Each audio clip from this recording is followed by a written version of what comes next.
রহস্য ও থ্রিলার নিয়ে নির্মিত।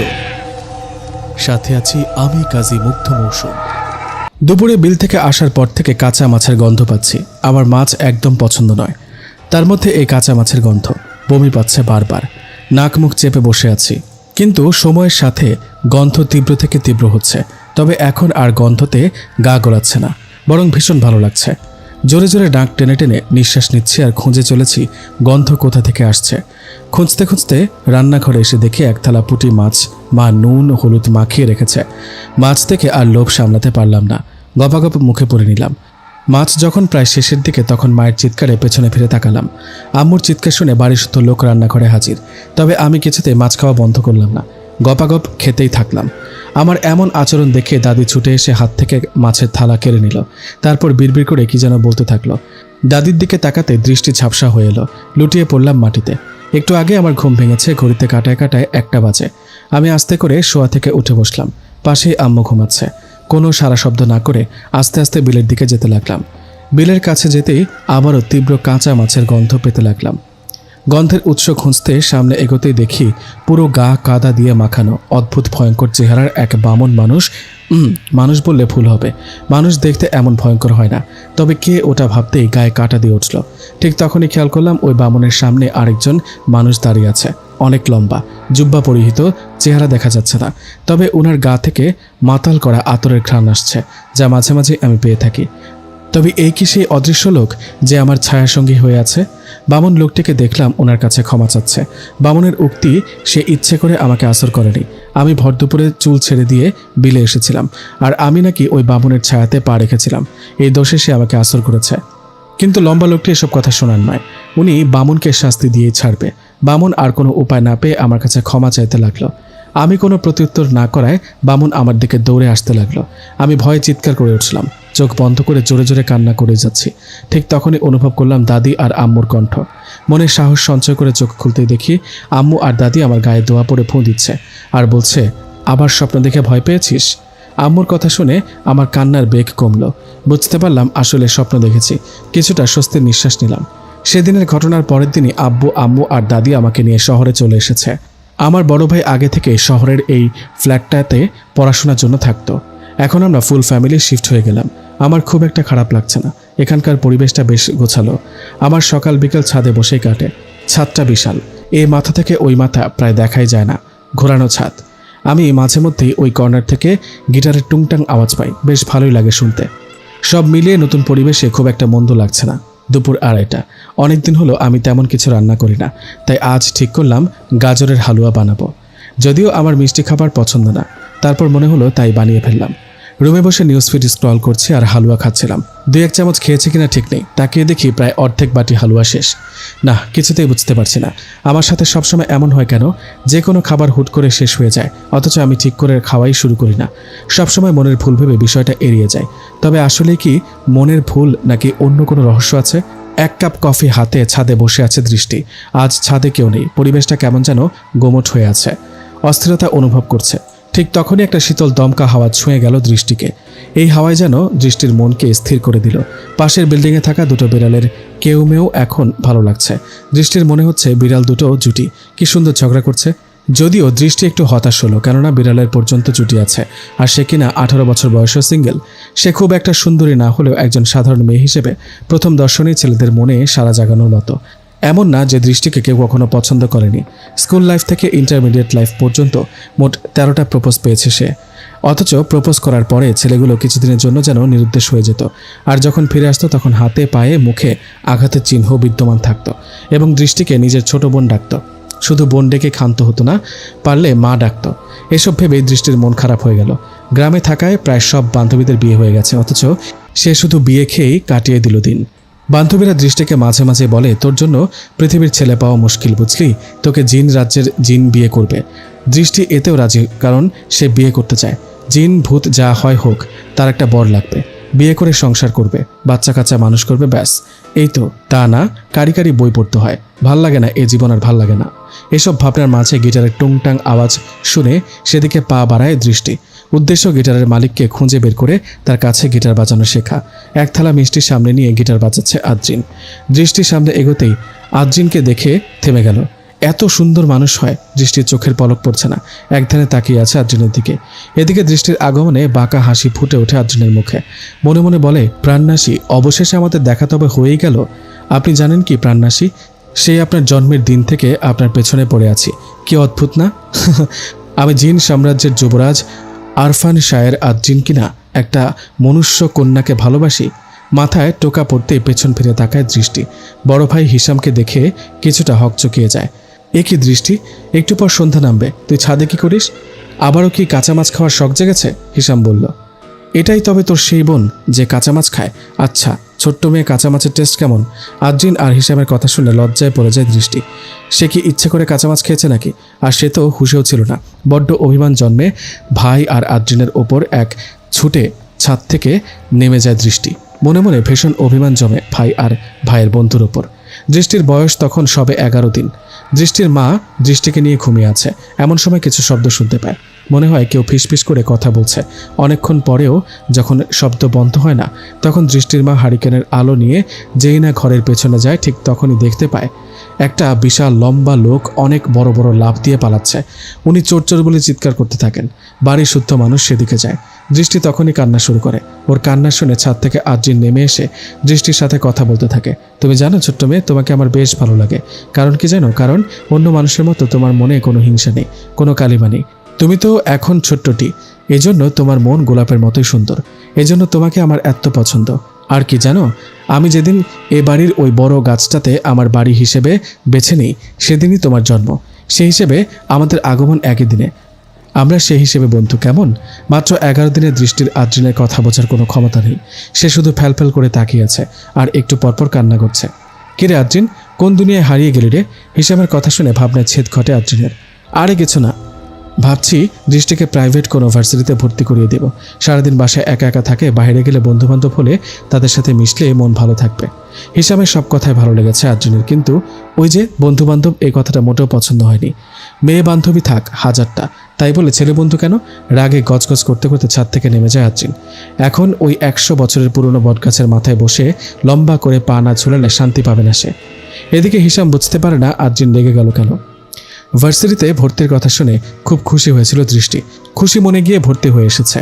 কয়েকদিন ক্লাসও করেছে, তবে ইন্ট্রোভার্ট হওয়ার তার কোনো ফ্রেন্ড হয়নি এখন পর্যন্ত। ঢাকা শহরে তার মধ্যে প্রাইভেট ভার্সিটি কেউ সেধে সেধে ফ্রেন্ড হবে না। এদিকে দৃষ্টিও কারোর সাথে মিশতে পারছে না। ছাদে বসে এসব ভেবে মুখ কালো করে থাকে দৃষ্টি। ঠিক সে সময় আদ্রিন ছাদে আসে। দৃষ্টির মুখ দেখে জিজ্ঞেস করে, কি হয়েছে? মুখ এমন বাংলার পাঁচ করে রেখেছো কেন? কাঁচা মাছ খেতে ইচ্ছে করছে? করলে বলো, এনে দিই। আদ্রিনের কথা শুনে ভীষণ রাগ হয় দৃষ্টির। কি পেয়েছেনটা কি সবসময় কাঁচা মাছ কাঁচা মাছ? কাঁচা মাছ কি আমি শখ করে খেয়েছি নাকি? আমি তো তখন হুঁশিয়ে ছিলাম না। ভালো লাগে না এসব, মরে যেতে ইচ্ছে করে। আরও বেশ কিছু কথা শুনিয়ে দেয় দৃষ্টি। দৃষ্টির কথা শুনে আদ্রিনের মন খারাপ হয়ে যায়। সে বুঝতে পারেনি দৃষ্টি এইভাবে রিয়াক্ট করবে। তার প্রাণনাশীর চোখে পানি দেখে অস্থিরতা বোধ করে সে। এদিকে দৃষ্টি একছোটে ছাদ থেকে নেমে যায়। আদ্রিন শুধু তার প্রাণনাশীর দিকে অসহায় দৃষ্টিতে তাকিয়ে থাকে। দৃষ্টি ভার্সিটিতে যাচ্ছে দেখে আদ্রিন দ্রুত গাড়ি বের করে দৃষ্টিকে উঠে বসতে বলে। দৃষ্টি কিছু একটা ভেবে উঠে বসে। আসলে গতকালের ঘটনা নিয়ে দৃষ্টি একটু আপসেট। তার মনে হচ্ছে একটু বেশি বলে ফেলেছে। তার উচিত আদ্রিনকে সরি বলা। এদিকে আদ্রিনও ভাবছে সে হয়তো দৃষ্টিকে বেশি কষ্ট দিয়ে ফেলেছে। তার উচিত দৃষ্টিকে সরি বলা আর দৃষ্টির মন ভালো করার জন্য কিছু একটা করা। ভার্সিটির বেশ খানিকটা সামনে আদ্রিন একটা ফুচকার স্টল দেখে দৃষ্টিকে নামতে বলে। সে জানে ফুচকা মেয়েদের মন ভালো করার একটা কার্যকরী উপায়। দৃষ্টি ওয়েটারকে অনেক বেশি ঝাল দিয়ে ফুচকা দিতে বলে। দৃষ্টি ঠিক বাচ্চাদের মতো করে ফুচকা খাচ্ছে আর আদ্রিন তাকিয়ে তাকিয়ে দেখছে। দৃষ্টি হুট করে একটা ফুচকা আদ্রিনের মুখে পুরে দেয়। ঝালে আদ্রিনের মুখ জ্বলতে থাকে। আদ্রিনের অবস্থা দেখে দৃষ্টি বুঝতে পারে আদ্রিনের ঝাল লেগেছে। সে সাথে সাথে ব্যাগ থেকে একটা চকলেট বের করে আদ্রিনকে দেয়। আদ্রিনও অসহায় মুখ করে ফুচকা খেতে থাকে। সে জিন হওয়ায় মিষ্টি খাবার তার খুব পছন্দ। ঝাল খাবার খায় না তেমন, আর ফুচকা জাতীয় খাবার তো আরও খায় না। এজন্য তার মুখের এক্সপ্রেশন পুরো চেঞ্জ হয়ে গেছে। দৃষ্টি আদ্রিনকে সরি বলে, আরে সমস্যা নেই, আসলে আমি ঝাল খাবার খেতে পারি না। আজকের জন্য সরি বলিনি, আসলে গতকাল আমি মনে হয় একটু বেশি বলে ফেলেছি, সরি, দৃষ্টি বলল। দৃষ্টি সরি শুনে আদ্রিন অবাক হয়ে যায়। সরি তো সে বলতে চায়, অথচ তার আগে দৃষ্টি বলে দিল। দৃষ্টি আর কথা না বাড়িয়ে সামনে পা বাড়ায়। আদ্রিন পেছন থেকে জিজ্ঞেস করে, তোমার পছন্দের ফুল কি? অর্কিড। আদ্রিন মনে মনে বারবার বলতে থাকে, অর্কিড অর্কিড অর্কিড। ভার্সিটির গেটে ঢুকতেই একদল মেয়ে এসে ঘিরে ধরে দৃষ্টিকে। জিজ্ঞেস করে ফুচকার স্টলে ওর সাথে যে ছেলেটা ছিল ছেলেটা ওর কে হয়। মেয়েগুলোর প্রশ্ন শুনে হকচকিয়ে যায় দৃষ্টি। কি জবাব দেবে ভেবে পায় না। আসলেই তো আদ্রিন ওর কে হয়। এদিকে মেয়েগুলো বারবার জিজ্ঞেস করতে থাকে ছেলেটা কে হয়। বিকেল থেকে ছাদে বসে আছে দৃষ্টি, এক মনে এটা সেটা ভেবে যাচ্ছে। কখন রাত হয়ে গেছে বুঝতেও পারেনি। সকালে ভার্সিটিতে ঘটনাটা বারবার মনে পড়ছে। মেয়েগুলোকে পানিতে চুবিয়ে রাখতে ইচ্ছে করছে। সকালে যখন মেয়েগুলো দৃষ্টিকে জিজ্ঞেস করেছিল আদ্রিন কে হয় ওর, দৃষ্টি বলেছে প্রতিবেশী হয়। আদ্রিনের এদিকে কাজ ছিল বলে দৃষ্টিকে ভার্সিটিতে নামিয়ে দিয়েছে। ব্যাস এইটুকু বলার পরে শুরু হয় আদ্রিনকে নিয়ে মেয়েগুলোর আদিক্ষেতা। হ্যাঁ, দৃষ্টি মানছে আদ্রিন সুন্দর, তাই বলে মেয়েগুলো লুচুদের মতো নজর দেবে? দৃষ্টির কি যে হিংসা হচ্ছে তার একমাত্র ক্রাশের ওপর মেয়েগুলোর নজর দেওয়াতে। রাগে ফোঁস করতে করতে ছাদের এই মাথা থেকে ও মাথায় হাঁটছে দৃষ্টি। তখনই খেয়াল করে তার পেছনে কেউ দাঁড়িয়ে আছে। পরিবেশটা অল্প সময়ের মধ্যেই কেমন যেন দম বন্ধ মনে হতে লাগলো দৃষ্টির। ভয়ে ভয়ে সামনে তাকাতে একটা ছায়া সরে যায়। দৃষ্টি চিৎকার করে ছাদ থেকে নামতে নিলে সামনে আদ্রিনের দেখা পেয়ে আদ্রিনকে শক্ত করে জড়িয়ে ধরে ভূত ভূত বলে চিৎকার করতে থাকে। আদ্রিন প্রথমে দৃষ্টিকে শান্ত করে, তারপর বলে চলো তো দেখি কোথায় তোমার ভূত। কথা বলে দৃষ্টির হাত ধরে টেনে ছাদের কর্নারে নিয়ে যায়। তারপর কবরী ফুলের টবের পেছন থেকে একটা সাদা থপথপে বিড়াল নিয়ে কোলে তুলে নিয়ে বলে এই যে দেখো তোমার ভূত। দৃষ্টি বিড়াল দেখে মন থেকে ভূতের ভয় দূরে ফেলে দিয়ে বিড়ালকে আদর করতে থাকে। এত সুন্দর একটা বিড়াল ছাদে কি করছে? এটা আমার বিড়াল। কি নাম ওর? আদ্রিতা বিনতে আশা। কি, বিড়ালের এত বড় নাম কেউ রাখে? দৃষ্টির প্রাণবন্ত হাসির দিকে তাকিয়ে আদ্রিন বলে প্রাণনাশী, এবার মনে হয় প্রাণটা নিয়েই নেবেন। আদ্রিন পাক্কা 5 মিনিট হলো বিড়ালের কান টেনে ধরে আছে আর বিড়ালটা মিউ মিউ করেই যাচ্ছে, কিন্তু আদ্রিন কান ছাড়ার নাম নিচ্ছে না। শেষ পর্যন্ত আর না পেরে বিড়ালটি নিজের রূপে আসে। ভাইয়া, কানটা ছিঁড়ে ফেলবে তুমি? এমনিতেই আরব ভাই আমাকে পাত্তা দেয় না, তার মধ্যে কান ছিঁড়ে গেলে বলবে কান কাটা আশা। আশার কথা শুনে তার মাথায় একটা গাঁট্টা মারে আদ্রিন। দিন দিন তুই অভদ্র হয়ে যাচ্ছিস আশা। ক্রাশ পাত্তা দেয় না সে কথা অবলীলায় বড় ভাইকে বলছিস? আর তুমি যে একটা মানুষকে ভালোবেসে জিন রাজ্য ছেড়ে পৃথিবীতে পড়ে আছো, আমি কি কখনো এটা নিয়ে কিছু বলেছি তোমাকে? আশার কথা শুনে আদ্রিন রাগী চোখে আশার দিকে তাকিয়ে বলে বুঝলাম, তা তুই দৃষ্টিকে তখন ভয় দেখাচ্ছিলি কেন?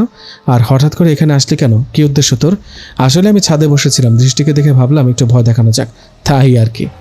আশার কথা শুনে কটমটে দৃষ্টিতে তাকায় আদ্রিন। কত বড় সাহস তার প্রাণনাশীকে ভয় দেখায়। তবে আদ্রিন বেশ বুঝতে পারছে আরাফ এখানে আসবে, মানে আরফা ও এখানে আসবে। আর আরফা এখানে আসা মানে দৃষ্টির জন্য তা ভালো হবে না। আদ্রিনের মনে ভয় হতে লাগে। সে এতদিন ধরে দৃষ্টির যে সত্যটা সবার কাছে লুকিয়ে রেখেছে তা কি তবে প্রকাশ পাবে? সকাল সকাল ঘুম থেকে উঠে দৃষ্টি কয়েক পিস মাছ ভাজা আর এক থালা মিষ্টি নিয়ে আদ্রিনের ফ্ল্যাটে যায়। দরজা নক করলে দরজা খুলে দেয় আশা। আশাকে দেখে দৃষ্টি অবাক হয়ে তাকিয়ে থাকে আর ভাবতে থাকে মেয়েটাকে, এত সুন্দর একটা মেয়ে আদ্রিনের বাসায় কি করছে? মেয়েটা কি হয় আদ্রিনের? এমন বিভিন্ন কথা মাথায় ঘুরতে থাকে। ঠিক তখনই মেইন ডোর দিয়ে আরাফ আদ্রিন একসাথে বাসায় আসে। দৃষ্টি একই চেহারার দুজনকে দেখে ভয়ে ভূত ভূত বলে চিৎকার করতে করতে আশার পেছনে লুকায়। দৃষ্টির মুখে ভূত শুনে আরাফ ভ্রু ভাঁজ করে দৃষ্টির দিকে তাকায় আর বিড়বিড় করে বলতে থাকে মানলাম আমি জিন, তাই বলে আমার মতো হ্যান্ডসাম চেহারার একজনকে ভূত বলবে? এদিকে দৃষ্টি করুণ চোখে আদ্রিন আর আরাফের দিকে তাকিয়ে আছে। আদ্রিন দৃষ্টির অবস্থা বুঝতে পেরে বলে দৃষ্টি তুমি ভয় পেও না, এই যে আমাদের দুজনকে দেখছো একই রকম, আসলে আমরা একই রকম না, অনেক অমিল আছে, ভালো করে লক্ষ্য করো। আদ্রিনের কথা শুনে দৃষ্টি আদ্রিনের দিকে তাকায়, তারপর আরাফের দিকে ভালো করে খেয়াল করতে দেখে ওদের হাইট, ওয়েট, গায়ের রং, হেয়ার স্টাইল সব একই রকম হলেও চেহারার অনেক অমিল রয়েছে। কোথায় গিয়ে দৃষ্টির মনে হলো আদ্রিনই বেশি সুন্দর। সে কিনা আদ্রিনের সাথে এই বিদেশি বিলায়ের চেহারা দেখে জমজ ভেবেছে। এটা কেমনে হলো? নিজের ক্রাশকে চেনে না? জোরে জোরে নাক টানতে টানতে মাছের গন্ধ পেয়ে পেছনে ফিরতেই দৃষ্টির হাতে মাছের প্লেট দেখে আশা বলে ওঠে দূরে সরাও মাছের প্লেটটা, প্লিজ দূরে সরাও, আমার মাছের গন্ধ একদম সহ্য হয় না। আশার কথা শুনে দৃষ্টি মাছের প্লেটটা নিয়ে টেবিলের উপর রেখে আদ্রিনকে জিজ্ঞেস করে আপনার বিড়াল ছানাটা কোথায়? আমি ওর জন্য মাছ এনেছি। দৃষ্টির কথা শুনে আশা হা করে তাকিয়ে থাকে, কারণ সেই তো গতকালকের সেই বিড়াল, আর সে মোটেও মাছ পছন্দ করে না। সে কিছুতেই এই মাছ খাবে না, না মানে না, কিছুতেই না। আরাফ আদ্রিনকে জিজ্ঞেস করে এ বাড়িতে বিড়াল আছে? কই, দেখিনি তো। তখন দৃষ্টি বলে আমিও এতদিন দেখিনি, তবে গতকাল রাতে উনি আদ্রিতা বিনতে আশার নামক একজন বিড়ালের সাথে আমার পরিচয় করিয়ে দিয়েছেন। আরে শেষ পর্যন্ত তুমি আশাকে বিড়াল বলেছ? ওই যে তোমার পাশে নীল রঙের জামা পরে আদ্রিতা বিনতে আশা দাঁড়িয়ে আছে। তবে আশা তো মাছ খায় না, মাছের গন্ধ সহ্য করতেই পারে না। দেখলে না মাছের গন্ধ শুনে কেমন ওয়াক ওয়াক করছে। আরাফের কথা শুনে দৃষ্টি বলে, আপনি ভুল করছেন ভাইয়া, আমি এই আপুটার কথা বলছি না। গতকাল ছাদে একটা বিড়াল ছিল, সেই বিড়ালটা নাকি আদ্রিন ভাইয়ার, আর উনি বলেছেন বিড়ালের নাম আদ্রিতা বিনতে আশা। দৃষ্টির কথা শুনে আরাফ বুঝতে পারে গতকালের বিড়াল আর কেউ না, সেটা হলো আশা। আরাফ মনে মনে ভাবে, আহারে বেচারি, কত শখ করে বিড়ালের জন্য মাছ এনেছে, আর সে বিড়াল কিনা মাছের গন্ধ সহ্যই করতে পারে না। আজ দৃষ্টির মন বেশ ভালো, কারণ আজ তার ভার্সিটিতে দুটো ফ্রেন্ড হয়েছে। আবার একটা কারণে মন খারাপ, ভার্সিটির সিনিয়র কয়েকটা আপু শুক্রবারের দিন যেচে পড়ে দৃষ্টির থেকে দাওয়াত নিয়েছে, সাথে অবশ্য দৃষ্টির কিছু ক্লাসমেট ছিল। দৃষ্টি বেশ ভালো বুঝতে পেরেছে ওরা আসলে আদ্রিনকে দেখার জন্য আসবে। দৃষ্টি কি করবে ঠিক বুঝতে পারছে না। আদ্রিনকে গিয়ে বলবে যে আপনি প্লিজ শুক্রবারের দিন এখান থেকে অন্য কোথাও যাবেন প্লিজ। দৃষ্টি দৃষ্টি মায়ের ডাক শুনে রান্নাঘরে যায় দৃষ্টি, গিয়ে দেখে হরেক রকমের খাবার। একা হাতে প্রায় 7 থেকে 8টা আইটেম রান্না করেছেন জামিলা বেগম। দৃষ্টি বুঝতে পারে না তার মা এত এনার্জি কই পায়। রান্নাঘরে এসে দুটো আলু ভাজতেই তো দৃষ্টি কাহিল হয়ে পড়ে। দৃষ্টি খুঁটিয়ে খুঁটিয়ে সব আইটেম দেখার পরে জমিলা বেগমকে জিজ্ঞেস করে, আম্মু মাছের কোনো আইটেম করনি কেন? ওদেরকে যখন দাওয়াত দেয় তখন ওরা বলেছে ওরা মাছ খায় না, এই জন্য। জামিলা বলল, ওদেরকে মানে কাদের দাওয়াত দিয়েছ? ও তোকে বলতে ভুলে গিয়েছি, আদ্রিনের ছোট বোন আর আরও 2জন কাজিন এসেছে, তাই ভাবলাম সবাইকে দাওয়াত দিয়ে খাওয়াই। যা ওদের গিয়ে ডেকে নিয়ে আয় তো। মায়ের কথা মতো দৃষ্টি আদ্রিনদেরকে ডাকতে যায়। দরজায় কড়া নাড়তেই দরজা খুলে যায়। পুরো ড্রয়িং রুম জুড়ে কাউকে দেখতে পায় না, এই জন্য আদ্রিনের ঘরের সামনে চলে যায় এবং সেখানে আশার সাথে দেখা হয়। আশাকে দেখে দৃষ্টি বলে সবাইকে নিয়ে ওদের বাসায় আসতে, রান্না হয়ে গেছে। তখন আশা বলে, চলো ভাইয়াকে গিয়ে বলি। এই বলে আশা দৃষ্টির হাত ধরে সোজা আদ্রিনের বেলকনিতে নিয়ে যায়। সেখানে গিয়ে দৃষ্টির চোখ আটকে যায় একটি দৃশ্যে। দৃষ্টির ছুটে রুম থেকে বের হয়ে যায়। আদ্রিন কয়েকদিন ধরে লক্ষ্য করছে দৃষ্টি তার সাথে কথা বলে না। দেখা হলে আদ্রিন কিছু জিজ্ঞেস করলে মাথা নাড়িয়ে উত্তর দেয়, তারপর সেখান থেকে চলে যায়।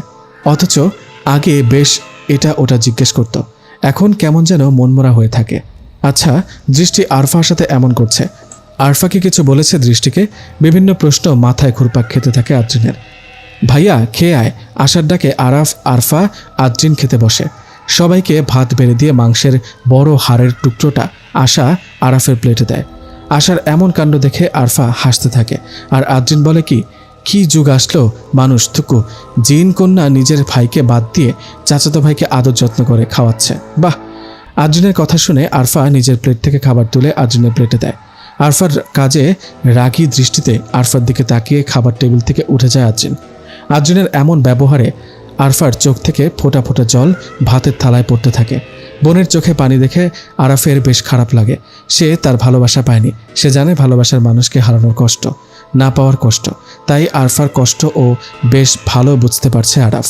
বোনকে সান্ত্বনা স্বরূপ আরফা বলে যে তোকে ভালোবাসে না তার সাথে তোর নিয়তি নেই, তাকে নিয়ে পাগলামি বাদ দে, তার মনে অন্য কেউ আছে। আরাফের কথা শুনে আরফা খাবার টেবিল ছেড়ে উঠে যায়। আরফার পিছে পিছে আরাফও যায়। এদিকে আশার কানে বারবার বাজতে থাকে আরাফের কথাগুলো। সেও তো আরফাকে ভালোবাসে, কিন্তু আরাফের মন পড়ে আছে সুবাইতা আপুর দিকে। তাহলে কি আরাফ তাকেও ফিরিয়ে দেবে? কখনো ভালোবাসবে না আশাকে? না, আর কিছুই ভাবতে পারে না আশা। সেও খাবার টেবিল থেকে উঠে যায়। রাত 11টা। আদ্রিনদের ফ্ল্যাটে কেউ নক করে। আদ্রিন দরজা খুলতে দেখে জামিলা বেগম দাঁড়িয়ে আছে। বাবা, কিছু মনে করো না, এত রাতে বিরক্ত করতে আসলাম বলে। আসলে তোমার একটা উপকার করতে হবে বাবা। না না আন্টি, কিসের বিরক্ত? বলুন না কি করতে হবে। হিসামের সাথে একটু রেল স্টেশনে যেতে হবে। তোমার আঙ্কেল আসবে 12টার ট্রেনে। তুমি আর হিসাম দুজনে গিয়ে যদি তোমার আঙ্কেলকে নিয়ে আসতে। আসলে অনেক জিনিস থাকবে তো সাথে। হ্যাঁ আন্টি, অবশ্যই যাব, সমস্যা নেই, কিছু মনে করো না বাবা। আসলে আগামীকাল দৃষ্টিকে দেখতে আসবে, এই জন্য তোমার আঙ্কেল এত রাতে বাসায় ফিরছে, না হলে আরও 2-1 দিন থাকতো। জামিলা বেগমের কথা শুনে আদ্রিন কি বলবে বুঝে উঠতে পারে না। অবাক হয়ে জামিলা বেগমের দিকে তাকিয়ে থাকে। পাত্রপক্ষের সামনে বসে আছে দৃষ্টি। কেমন একটা অসহায় অনুভূতি হচ্ছে। বারবার মনে হচ্ছে সে ভুল করছে। আরও ভাবতে হতো আরফার কথায় গুরুত্ব দিয়ে এমন ডিসিশন নেওয়া মোটেও উচিত হয়নি। নাম কি তোমার মা? পাত্রের বাবার কথা শুনে সেদিকে তাকায় দৃষ্টি। পাত্রের ঠিক ডান পাশে আদ্রিন বসে আছে। আদ্রিনকে দেখে বুকের ভেতর ছ্যাদ করে ওঠে দৃষ্টির। আজ হয়তো পাত্রের জায়গায় আদ্রিন থাকতো। একতরফা অনুভূতিগুলো আসলে বড্ড ভয়ানক, শুধু জ্বালায়, পুড়ে খাড় করে দেয়। অথচ তার জন্য এত দহন, সে পোড়া গন্ধটুকু পায় না। আশার গালে দুটো চড় মেরে গলা চেপে ধরে আদ্রিন। ভয়ে আশার অবস্থা নাজেহাল। আরফা কিছুতেই আদ্রিনের কাছ থেকে আশাকে ছাড়াতে পারছে না। আমার নিজের বোন হয়ে কিভাবে পারলি আমার পিঠ পিছে এমন ছুরি মারতে? তোর একবারও মনে হলো না সত্যিটা আজ বা কাল আমি ঠিকই জানতে পারবো?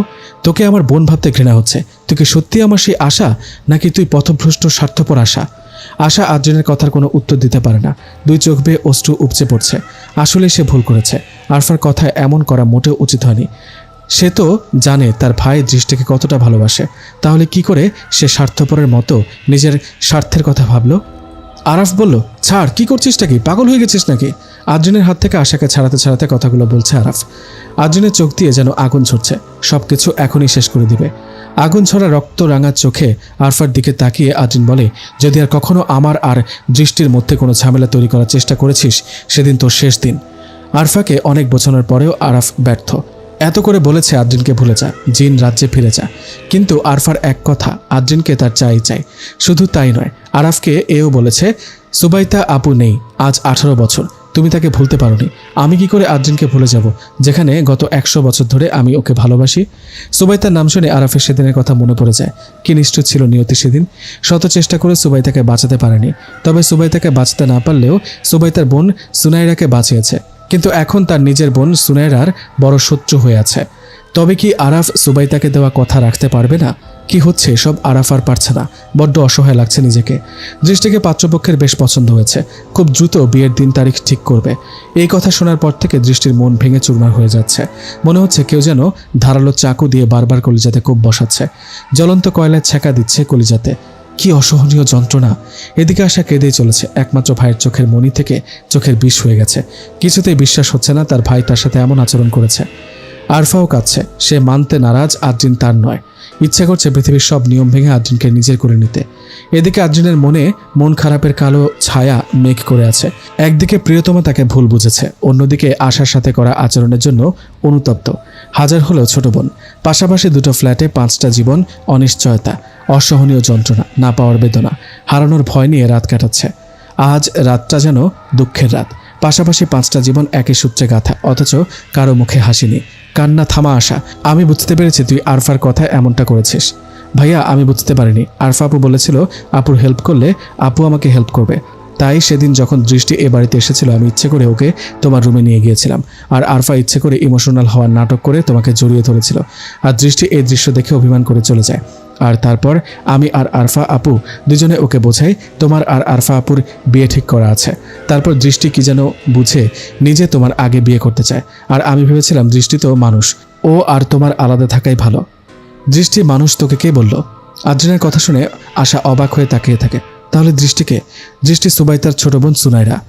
ভাইয়ের কথা শুনে আশা অবাকের ওপর অবাক হয়ে যাচ্ছে।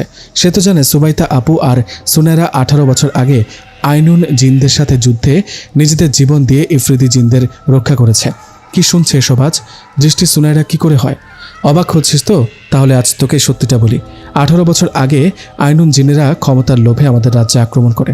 তখন আমাদের রাজ্যের কিছু জিনের বিশ্বাসঘাতকতায় আমাদের রাজ্যে যখন ধ্বংসের দ্বার প্রান্তে, তখন এগিয়ে আসে সুবাইতা, সুনাইরা, দুই বোন। তুই তো ভালো করে জানিস সুবাইতা আর সুনাইরা ইফরিত বংশের। দুজনেই অনেক ক্ষমতার অধিকারী। আমার থেকে ওদের ক্ষমতা 10 গুণ বেশি। ফলস্বরূপ আমরা যুদ্ধে জয়লাভ করি। তবে আইনুন রাজ্যের সর্দার নিজের সর্বশক্তি দিয়ে সুবাইতাকে আর সুনাইরাকে আঘাত করে। আর এই আঘাতে মৃত্যুর কোলে ঢলে পড়ে সুবাইতা। সুনাইরার অবস্থাও খারাপ হয়। সুবাইতা বুঝতে পারে তার হাতে আর বেশি সময় নেই, তাই নিজের সর্বশক্তি দিয়ে আইনুন সর্দারের শক্তি শুষে নেয়। এতে করে ওদের সর্দারও মারা যায়, আর সুবাইতা মারা যাওয়ার আগে নিজের সব শক্তির সাথে আইনুন সর্দারের শক্তি দৃষ্টির মাঝে দিয়ে যায়, কারণ দৃষ্টির অবস্থা তখন খারাপ ছিল। এই শক্তিগুলো পেয়ে ও সুস্থ হয়ে যায় আর হয়ে ওঠে জিন রাজ্যের সবচেয়ে শক্তিশালী জিন কন্যা। এতে করে দৃষ্টিকে অনেকেই হাসিল করতে চাইবে। দৃষ্টির ওপর বারবার আক্রমণ হওয়ার সম্ভাবনা আছে শতভাগ।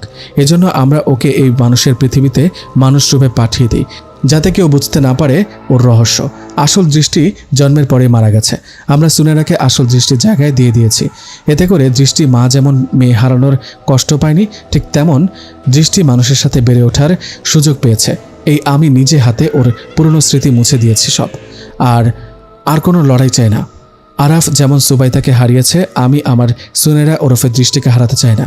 তবে এই আরফা সব শেষ করে দিবে। তুই আরফাকে যেমন সহজ সরল ভেবেছিস, ও তেমন নয়। ওর ফাঁদে আর কখনো পা দিস না। ও শুধু ধ্বংস জানে। আদ্রিনের কথা শুনে কি বলবে বুঝতে পারছে না আশা। তবে এটা বুঝতে পারে 18 বছর আগে যা হয়েছিল আবার তা হবে। আবার কোনো জিন বর সাজবে ঠিকই, কিন্তু হয়তো না না, আশা কিছুতেই চায় না ইতিহাসের পুনরাবৃত্তি হোক। সে আর কাউকে হারাতে চায় না, কাউকে না। দৃষ্টি মুখ গোমরা করে বসে আছে, কারণ তার মা তাকে অনেক বকাবকি করেছে। মায়ের কথা তুই বিয়ে করবিই না, যখন তখন কেন বিয়ের জন্য রাজি হলি, আবার নিজেই ছেলেকে কল দিয়ে বিয়ে ভেঙে দিলি, কি চাষটা কি তুই? দৃষ্টি কোনো উত্তর দেয়নি, সে তো ভুল করেছে, তার তো কিছু বলার মুখ নেই। তবে মনে মনে খুব শান্তি অনুভব করছে, কারণ আজ সকালে আশা তাকে বলেছে আরফা আর আদ্রিনের বিয়ে ঠিক হয়ে আছে, এটা মজা করে বলেছিল। আর আশা যদি ভুল না হয়, আদ্রিন দৃষ্টিকে খুব পছন্দ করে, ব্যাস। আর কি, দৃষ্টি পাত্রকে কল দিয়ে সোজা না করে দিয়েছে, সে কিছুতেই বিয়ে করতে পারবে না। রাত দুটোয় ব্যালকনি থেকে গানের শব্দ ভেসে আসায় অবাক হয় রিধি। কেমন গা ছমছম করছে, ভয়ে এক গ্লাস পানি এক চুমুকে খেয়ে ফেলে, তারপর ভাবে মনের ভুল ঠিক। তখনই ঘুঙুরের আওয়াজ শুনতে পায়, কে যেন রিধির ঘরের সামনে ঘুঙুর পরে হাঁটছে। রিধির ভয় তখন আরও বেড়ে যায়। বৃহস্পতিবার রাত হওয়ায় রিধির দুটো রুমমেট বাসায় চলে গেছে, ফিরবে একেবারে শনিবার বিকেলে। ফ্ল্যাটে সে একাই আছে, বিধায় ভয়টা আরও বাড়ছে। ওইদিকে চিকন কণ্ঠে এখনও সেই গান কেউ একজন গেয়েই যাচ্ছে।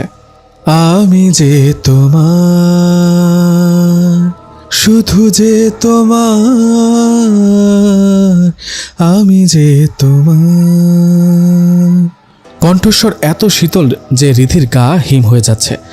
কে যেন জানলায় ঠকঠক করছে, 7 তলা জানালায় এইভাবে ঠকঠক করছে, মনে হচ্ছে থাই ভেঙে ঘরের ভেতরে চলে আসবে। রিধি ভয় পাওয়া সত্ত্বেও জানলার দিকে তাকায়, আর তাকানোর পরে দেখতে পায় সাদা শাড়ি পরিহিত এক মেয়ে শূন্যে দাঁড়িয়ে আছে। রিধি মেয়েটাকে দেখতেই থাকে। মেয়েটার হাঁটু সমান লম্বা চুলে মুখ ঢেকে আছে। হঠাৎ দমকা বাতাসে মেয়েটির মুখের উপর থেকে চুল উড়ে যায়। রিধি মুখ দেখে চিৎকার করে অজ্ঞান হয়ে যায়, কারণ মেয়েটির মুখ ছিল থ্যাতলানো, চোখের জায়গায় কালো গর্ত, সেখান থেকে রক্ত গড়িয়ে গড়িয়ে পড়ছে। সাথে মেয়েটির বিকট বিশ্রী ভয়ঙ্কর হাসি শুনে রিধির আর সেদিকে তাকানোর সাধ্য হয় না, জ্ঞান হারিয়ে মাটিতে লুটিয়ে পড়ে। রবিবার সকাল 9:45। দৃষ্টি আজ বেশ সেজেগুজে কলেজে এসেছে। সাদা জামা, সাদা চুড়িদার, সাথে রেইনবো ওড়না, গাঢ় কালো কাজল, রক্তলাল লিপস্টিক, হাঁটু সমান কোকড়ানো চুলগুলো ছেড়ে দেওয়া। আসলে সে এইভাবে আসতে চায়নি, আরফা আজ তাকে এইভাবে সাজিয়ে দিয়েছে। ক্লাসরুমে এক পা ফেলতেই রিধি পেছন থেকে হাত টেনে ধরে দৃষ্টির, তারপর টানতে টানতে নিয়ে যায় কলেজের পেছনে পুকুর পাড়ে। দৃষ্টি বুঝতে পারছে না তার সাথে কি হচ্ছে, রিধি আপু কেন তার সাথে এমন করছে। রিধিকে দেখে বোঝা যাচ্ছে সে খুব রেগে আছে, চোখ দিয়ে যেন আগুন ছুটছে। দৃষ্টি বলল, কি করছেন আপু, আমার সাথে এমন করছেন কেন, আমি কি এমন করেছি? দৃষ্টির কথা শুনে রিধি বলে, কি করিসনি সেটা বল। এই রঞ্জু, মাছের প্লেটটা দে না। রঞ্জু যখন মাছের প্লেটটা সামনে আনে, রিধি তখন এক টুকরো মাছের পিচ নিয়ে দৃষ্টির মুখে ঢুকিয়ে দেয়। তুই তো কাঁচা মাছ খুব পছন্দ করিস, নে এবার খা, রাক্ষসী কোথাকার। মাছের গন্ধে বমি চলে আসে দৃষ্টির, চোখ দিয়ে টপ টপ করে পানি ঝরতে থাকে। তাতেও দয়া হয় না রিধির, বরং সে দৃষ্টির গালে সর্বশক্তি দিয়ে 3-4টা চড় মারে। কি ভেবেছিল তুই আমি কিছু জানতে পারবো না? ভাগ্যিস আরফা আমাকে তোর কাঁচা মাছ খাওয়ার ব্যাপারটা বলেছিল।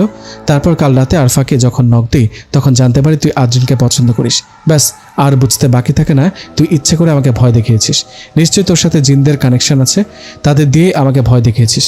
এবার আমার পালা। এ বলে দৃষ্টিকে কিছু বলার সুযোগ না দিয়েই ধাক্কা দিয়ে পুকুরে ফেলে দিয়ে দলবল নিয়ে সেখান থেকে চলে যায়। 2 ঘন্টা আগে বাড়ি ফিরেছে দৃষ্টি। সাঁতার জানায় পুকুর থেকে উঠতে সমস্যা হয়নি, তবে যখন রিক্সা করে বাসায় আসছিল তখন খুব কান্না পাচ্ছিল। সবাই অদ্ভুতভাবে তাকিয়েছিল। বাসায় আসার পর জামিলা বেগম অনেক প্রশ্ন করলেও কোনো উত্তর দেয়নি দৃষ্টি। সে ভেবে পাচ্ছে না রিধি আপু তার সাথে কেন এমন করলো। এই তো গত বৃহস্পতিবার রিধি আপু সহ ওনার কিছু ফ্রেন্ড এই বাড়িতে এসেছিল। এসে বলেছে দৃষ্টি কিছুদিন ধরে ভার্সিটি যাচ্ছে না, তাই দেখতে এসেছে। যদিও দৃষ্টি জানে রিধি মিথ্যা বলছে, কারণ সে জানে রিধি আদ্রিনকে দেখে ক্রাশ খেয়েছে, আদ্রিনকে দেখার উদ্দেশ্যেই এসেছে। তারপরও দৃষ্টি অনেক সুন্দর ব্যবহার করেছে, অনেক মজাও করেছে সবাই মিলে। জামিলা বেগম অনেক খাবার দাবার রান্না করে খাইয়েছেন। ছাদে আড্ডা দেওয়ার সময় আশা আরফার সাথেও আলাপ হয়েছে। এমনকি রিধি আদ্রিনের সাথে ফ্লার্ট করার চেষ্টাও করেছে। সেই রিধি আপু আজ কেন এমন করলো, বিভিন্ন প্রশ্ন মাথায় ঘুরপাক খেতে লাগে। জামিলা বেগম দৃষ্টির মাথায় জলপট্টি দিয়ে দিচ্ছেন। একটু আগে হিসাম ডাক্তার এনেছিল, উনি দেখে ওষুধ দিয়ে গেছেন, কিন্তু কিছুতে কিছু হচ্ছে না। 104 ডিগ্রি থেকে দৃষ্টির জ্বর নামছেই না। হাত পা কেমন যেন ফ্যাকাশে হয়ে যাচ্ছে দৃষ্টির। ডান গালে হাত দিয়ে ভাইয়ের দিকে অবাক নজরে তাকায় আরফা। জীবনে এই প্রথম আরফা তার গায়ে হাত তুলল, তাও কিনা এই সামান্য দৃষ্টির জন্য। রাগে সর্বাঙ্গ জ্বলতে থাকে আরফার। উচ্চস্বরে আরফকে বলে ওঠে, এই জন্য লোকে বলে সৎ কখনো আপন হয় না। আরফার কথা শুনে আরফার থুতনি চেপে ধরে আরাফ আর বলে, তোকে কখনো আমি সৎ ভাবিনি। সৎ ভাবলে এতদিনে তোর অস্তিত্ব বিলীন হয়ে যেত। তুই কি ভাবছিস আমি কিছু বুঝিনি? তুই ইচ্ছে করে রিধিকে ভয় দেখিয়েছিস, দৃষ্টির কাঁচা মাছ খাওয়ার কথা জানিয়েছিস, এমনকি আজ দৃষ্টিকে ইচ্ছে করে ওইভাবে সাজিয়ে কলেজে পাঠিয়েছিস। এখনো সময় আছে, ভালো হয়ে যা। যে খেলা শুরু করেছিস তা বন্ধ কর। আর যাই হোক, আমার প্রতিপক্ষ হওয়ার চেষ্টা করিস না, তাহলে আমি নিজেই তোকে শেষ করে দিতে 1 সেকেন্ডও দেরি করব না। আমার প্রতিপক্ষ হোস না। 18 বছর ধরে আদ্রিনের কাছ থেকে তোকে আড়াল করে রেখেছি।